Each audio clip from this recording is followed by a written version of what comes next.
Okay, video number two. Somebody left a comment. I think it was Charles, wanting me to talk about the person I met in Vancouver, Canada,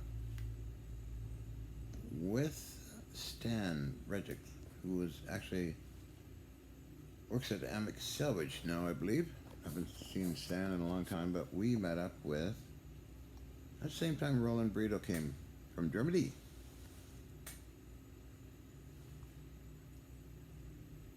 86, yeah, it was 86. A lot of things happening. Just did the BCTV thing on the demonstration, levitating stuff around, blowing metal up kind of thing. And then Roland showed up, took 2,000 photographs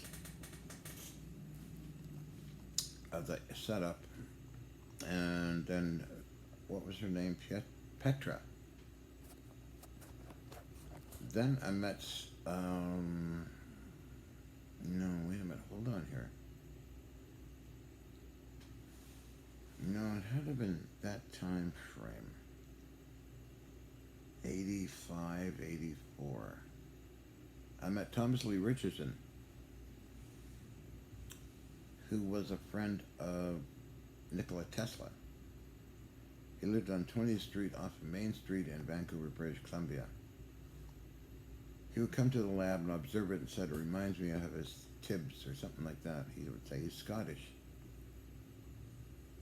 And visiting his home was loaded full of Tesla stuff, papers and books and furniture and mirrors with an image of Tesla in it. I mean, it was, I can't tell you if it's original or what. But he told me of the times he kind of hung out with Tesla in New York and other places.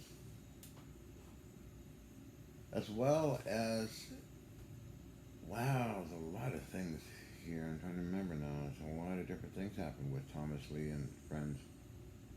Stan hosted him. Stan lived upstairs. He and I would go scrap hunting. We were good friends and doing all kinds of crazy things. Stan is from Czechoslovakia. His mother, and he's working on his things in his garage, and we hang out at the scrap yards together and brought in scrap metal to get money. We lived at 3744 East Hazen Street, Burnaby, British Columbia, Canada. That's where the big lab was there, and that's where McDonnell Douglas was filming stuff, and Hathaway and everybody else under the sun. Canadian government and many others, and BC TV News. Thomas gave me a book of his he wrote about Tesla, along with a medallion. And he also is good friends with another Scottish person, Jack Webster, of BCTV News. Jack Webster would do an hour-long show on different topics, and one day he had Thomas Lee Richardson on talking about Tesla. And Thomas Lee Richardson had a whole pile of tapes on his lectures of Tesla. These were audio tapes, not videotapes. Who else was involved in all this? Steve Turner, who was a longshoreman. Bill Ross,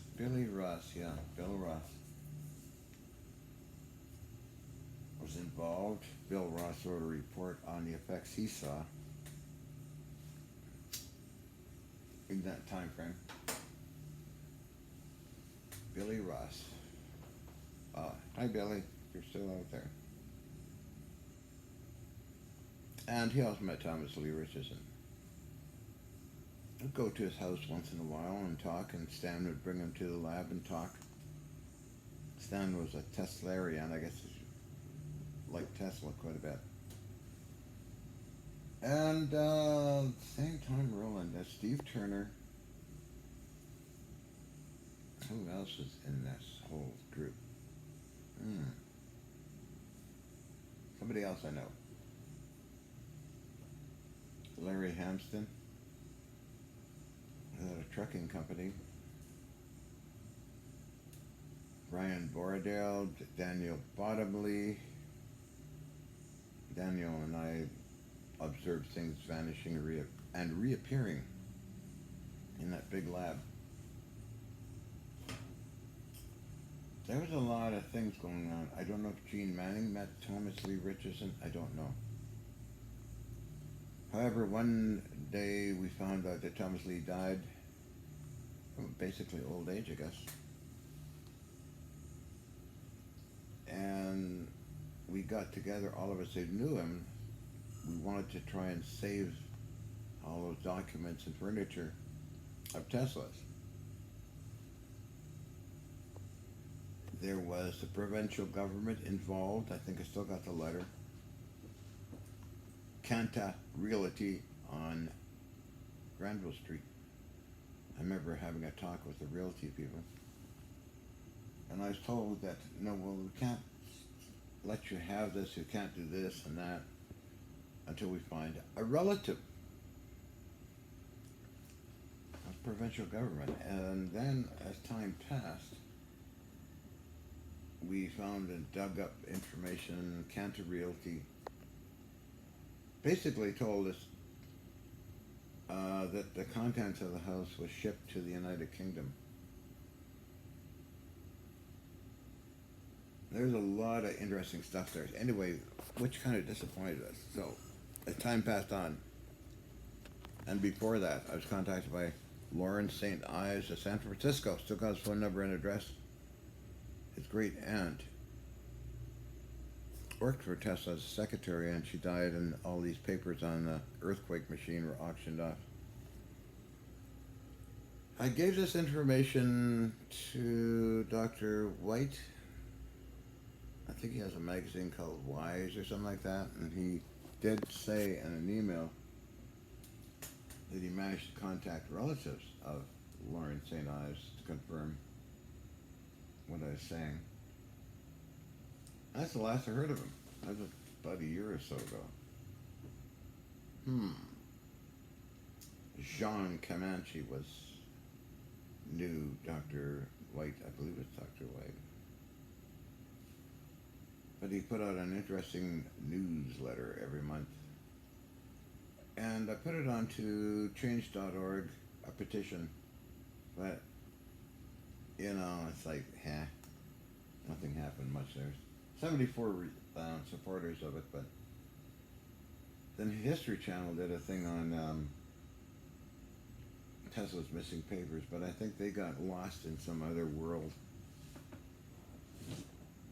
Also, another person I knew, Freddie, of Adnac Salvage, Fred and Phil Gaddison, Carol Gaddison, and Freddie. Freddie believes he met Tesla, who brought in an old Tesla, or not old, but a Tesla coil way back a long time ago. But that's all he said. He didn't really go into details on it. Could have been anybody, and it could not have been Tesla. Why would Tesla bring us? However, I did find from Phil and Freddie, they saved it for me. It was a Weston electric-made device that Tesla mentioned in his patents on pulsed power. This Phil gave to me. It weighed maybe 250 pounds. It was turn-of-the-century style technology used for telephone communications. And it's in Tesla's patents. If you're looking through his patents, you'll see a dynamotor type device. This thing got stolen when I went to Germany. A lot of stuff got stolen, by the way. Because the shipping container that was to go to Germany was sabotaged, and then the government got involved and stored it at Surrey, British Columbia. It made the newspapers and all this stuff. However, Richard Glue saved my gun collection and some of the stuff. Missing is a couple of cannons.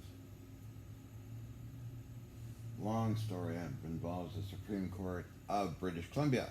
I have all that stuff in a box. But anyway, back to Thomas Lee. A very pleasant man.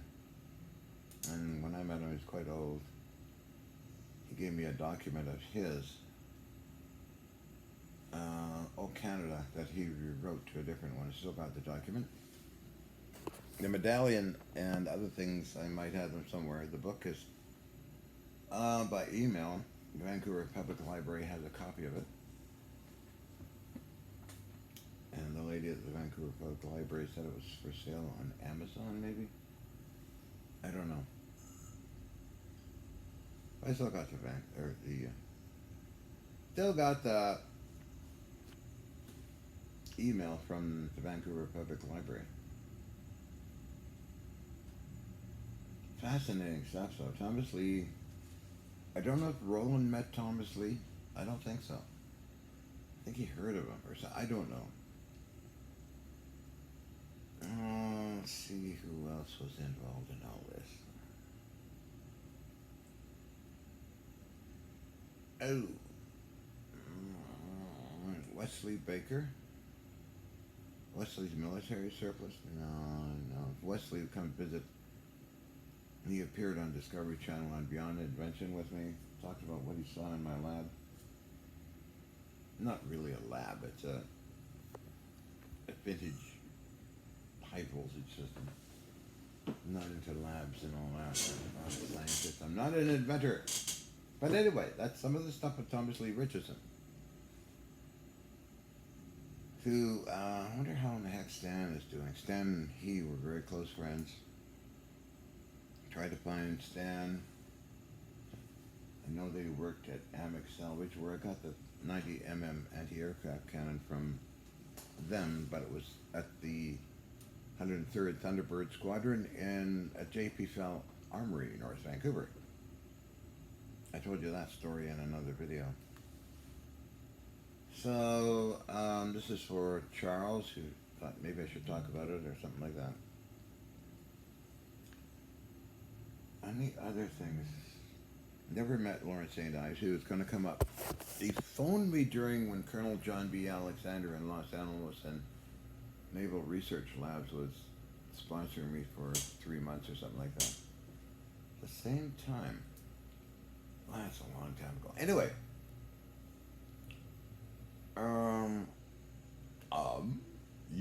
Is there such a word as yum.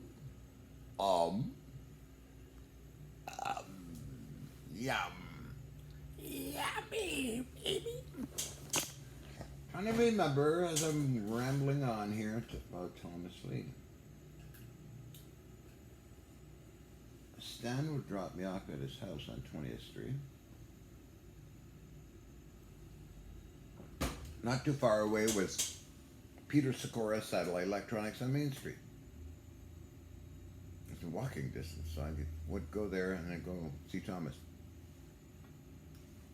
Remember that now. Steve Turner. I worked for him helping in construction. He paid a lot of money to us, $150 a day, Bill Ross and I. I don't remember the other guy's name. Steve Turner, Peter Sikora. Oh, man.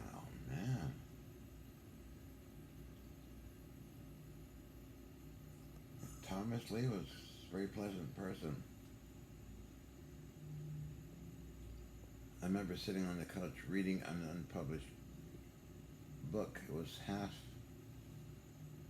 a strange book because it was typed in all this stuff Tesla was doing, and then it was stopped in roughly the middle of the book, and it was just blank pages. So I don't know what that's all about. There was it was very crowded in Thomas's home. Papers and boxes full of papers, as well as furniture. The mirror was very large. Well, I mean, it had a heavy frame around it and had a picture of Tesla in the mirror. I don't know what that means. I think I've seen those kind of mirrors before somewhere. Old furniture.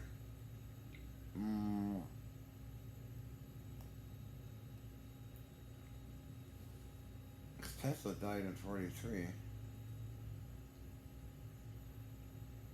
don't know. Thomas, don't know much history on him, where Thomas was before or after. Well, I know he passed away, but. Okay, well, that covers some of that on Thomas Lee Richardson. I'm thinking of anything else that pops in my head. I've mentioned to people. Well, most people think I'm nuts any kind of person, so they, listen. Don't listen to John, listen to the scientists. Like, scientists get out there and lecture away and what they observed in my adventures. So eventually George Hathaway got fed up trying to get me to work for him, and he wrote a book on mind benders. He attributes what he saw and filmed as PK. Oh dear. Yeah, you got that kind of energy in my head? I don't know about that. Anyway, so I like George. I respect George. I don't blame him for getting ticked off on some of the interesting stuff that he worked with me on, and I guess he had to write something up. But anyway, that's okay. He wrote up scientific papers before and analyzed some metal samples and all that, but I just, all these letters to go and work in Toronto, Canada, and this, I don't do that kind of thing.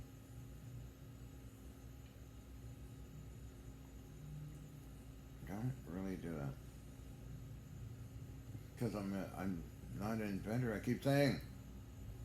I'm an explorer of the vintage world of warships and electrical machinery and machine tools and history, and that, really. An overglorified scrap collector is my title.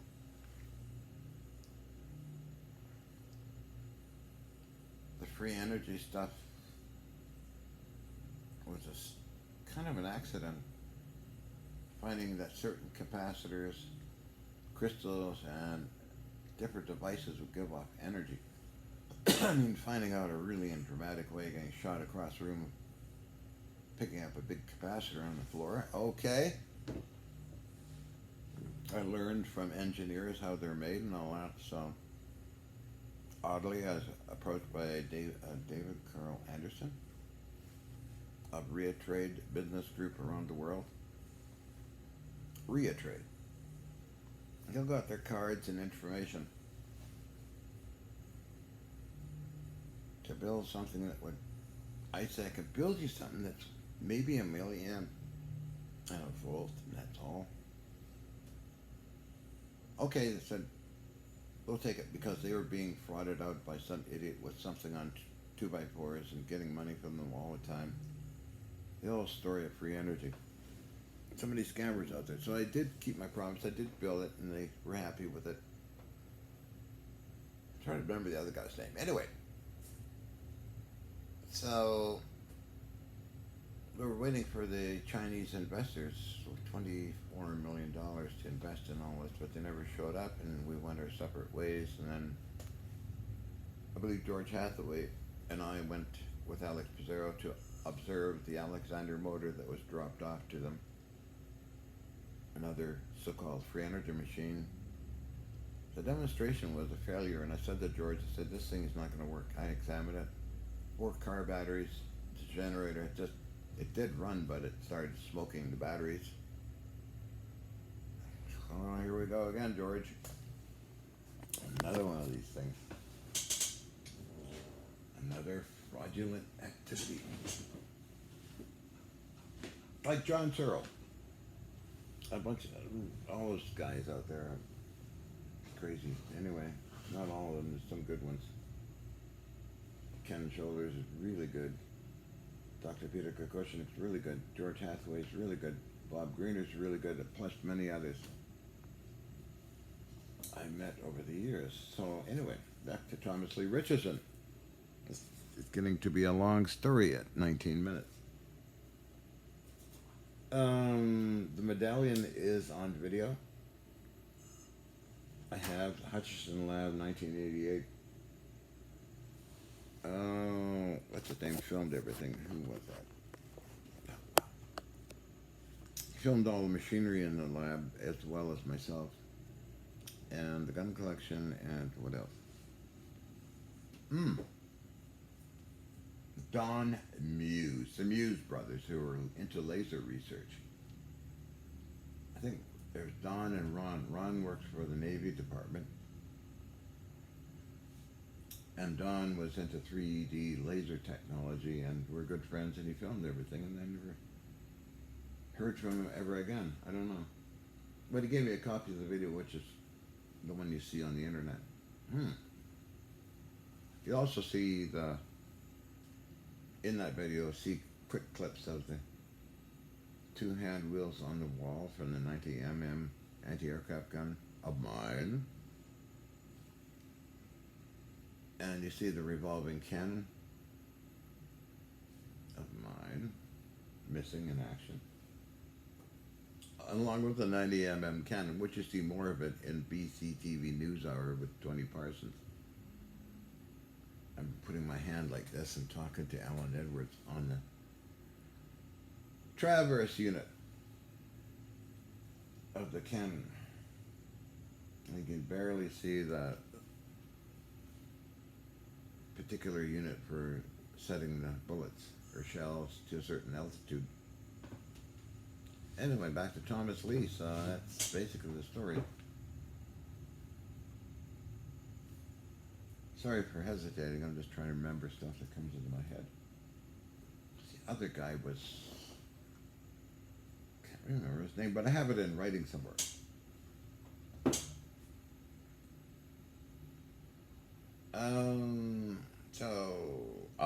Again is that word, A lot of people use the word, or mm.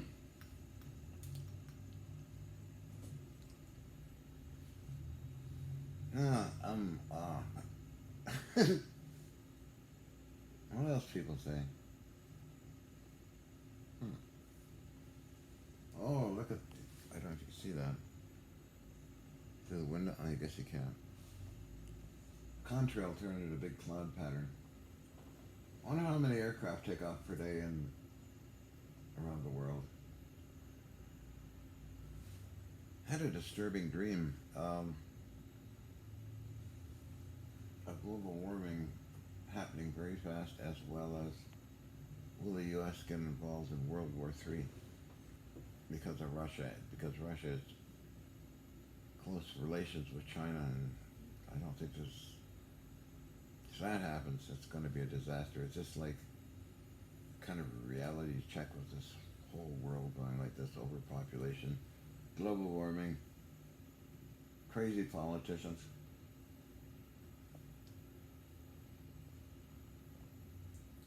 I don't know. Plus the situation these days with everybody being clamped down because of the sniffles. Canada's gone into it, getting tighter all the time up there. Most countries are jealous of the United States anyway, because of the freedoms, although the politicians keep eroding freedoms through brainwashing through the media. They don't realize that a lot of these people that go berserker on prescription drugs are under pressure, and they'll take a car and drive it into a crowd, or they go on a shooting spree, or whatever. The tighter the politicians squeeze people, the more people are going to go boing, goofy, and take meds, and go nuts, and eat junk food. Oh, gee. Anyway.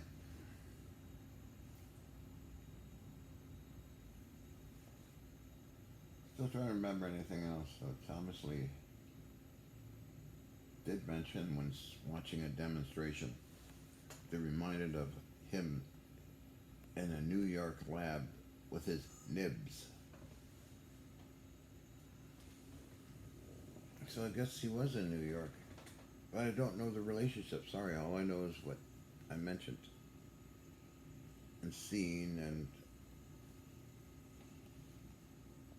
that kind of thing. So that's that story.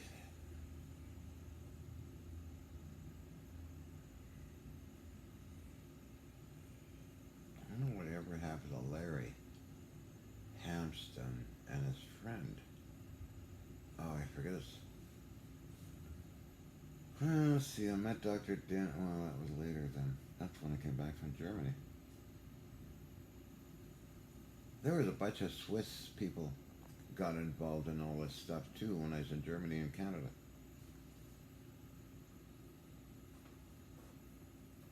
Rab. Somebody by the name of Rab. RAAB. From Switzerland. Trying it was at the lab site. There was George Lissacase and Alexander Shereshevsky. That's when the transformer went on to George. I've been in the hospital for 3 months. That's George Lissacase who formed Pinnacle Oil International and the field stress detectors built for Alex Pizarro, or the Pizarro family. Made himself $70 million. Had close relations with the Clinton group, from what I understand from Alec. I love Alec. He's a great guy. We're good friends to this day, and we love scrapping and doing our stuff. We email each other, and Alec's to visit, and I was going to take an object for Alec, who's in Canada. The border was closed. He wanted to see if he could deliver something here. Stainless steel, and I said, sure, Alec, go for it. I'll keep it for you until you get across the border someday and get it. But Alec lost a bid or something like that. Alec's got some pieces of the old lab or vintage place. I believe it's those big induction coils and some other things that somebody else has. And Alec mentioned he'll bring them when he comes visiting.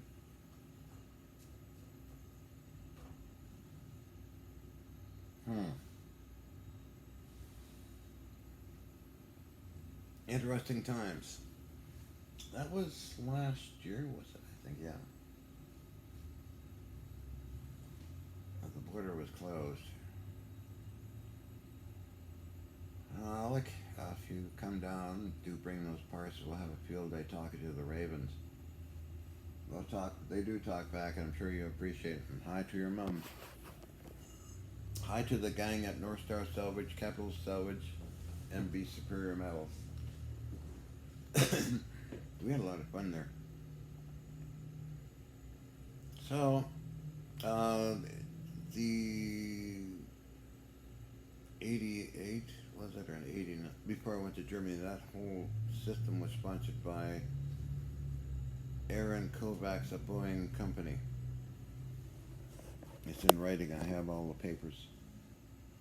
Sponsored George and myself and Alec for $80,000. Benny Lee was involved, and who else? A bunch of others. Well, that's some more history for you. And we did have some spectacularly weird things happen in that place. Holy moly, the whole building vanished. Metal samples are coming. I got some on videos. Just go see Nancy Lazar on Hutchison's YouTube channel and look at the old black and white footage. I took that just before I went to Germany. Wow. See, I met Ian in 87, 86 in Gaza. Granddad is Antoine Gaza, developer of manufacturing of Oerlikon cannons in Rhode Island, as well as actual inventor with the heliosphere, helicopter, and other things. Gazda Engineering Company. Anyway, Ian and I fell in love and we took off to Germany. She arranged all the lawyers to handle everything, and all cargo express to handle the shipping of the container to Germany. A lot of people involved, but it all broke down and sabotaged, and the government got involved, and others, criminals got involved, I guess. Anyway, that's a long topic. How long have we been chatting on this thing? Ooh, 30. Okay, I'm gonna go. It's been a long talk.